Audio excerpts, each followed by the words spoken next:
اعوذ باللہ من الشیطان الرجیم بسم اللہ الرحمن الرحیم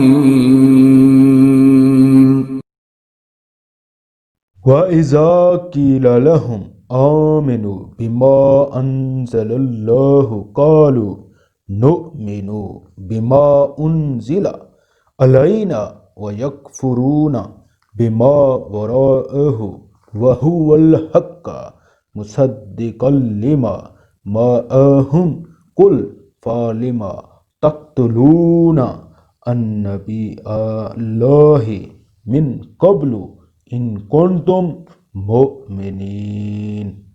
اور جب ان سے کہا جاتا ہے کہ اللہ نے جو کلام اتارا ہے اس پر ایمان لے آؤ تو وہ کہتے ہیں کہ ہم تو صرف اسی کلام پر ایمان رکھیں گے جو ہم پر نازل کیا گیا، یعنی تورات، اور وہ اس کے سوا دوسری آسمانی کتابوں کا انکار کرتے ہیں، حالانکہ وہ بھی حق ہیں، اور جو کتاب ان کے پاس ہے وہ اس کی تصدیق بھی کرتی ہے۔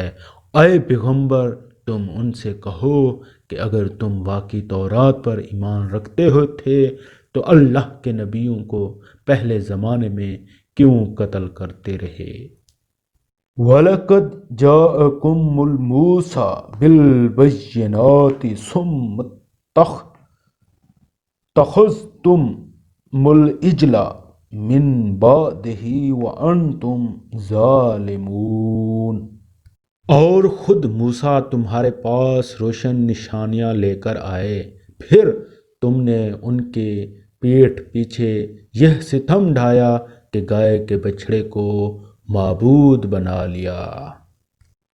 وَإِذْ أَخَذْنَا مِيثَاقَكُمْ وَرَفَعْنَا فَوْقَكُمُ الطُّورَ خُذُوا مَا آتَيْنَاكُمْ بِقُوَّةٍ وَاسْمَعُوا قَالُوا سَمِعْنَا وَعَصَيْنَا وَأُشْرِبُوا فِي قُلُوبِهِمُ الْعِجْلَ بِكُفْرِهِمْ قُلْ بِئْسَ مَا يَأْمُرُكُمْ بِهِ إِيمَانُكُمْ إِن كُنتُم مُؤْمِنِينَ۔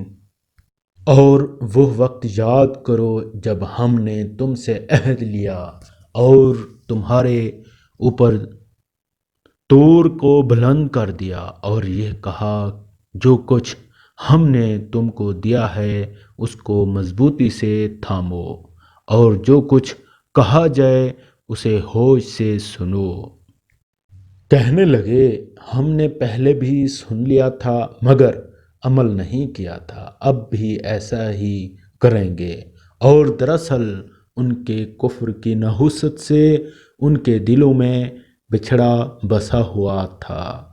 آپ ان سے کہتے کہ اگر تم مومن ہو تو کتنی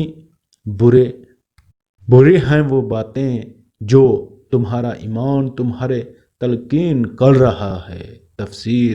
اس واقعے کی تفصیل اسی صورت میں پیچھے آیت نمبر 63 میں آ چکی ہے، گزر چکی ہے، اور بچھڑے کا واقعہ آیت 53 کی تحت آسمان سرجمہ قرآن از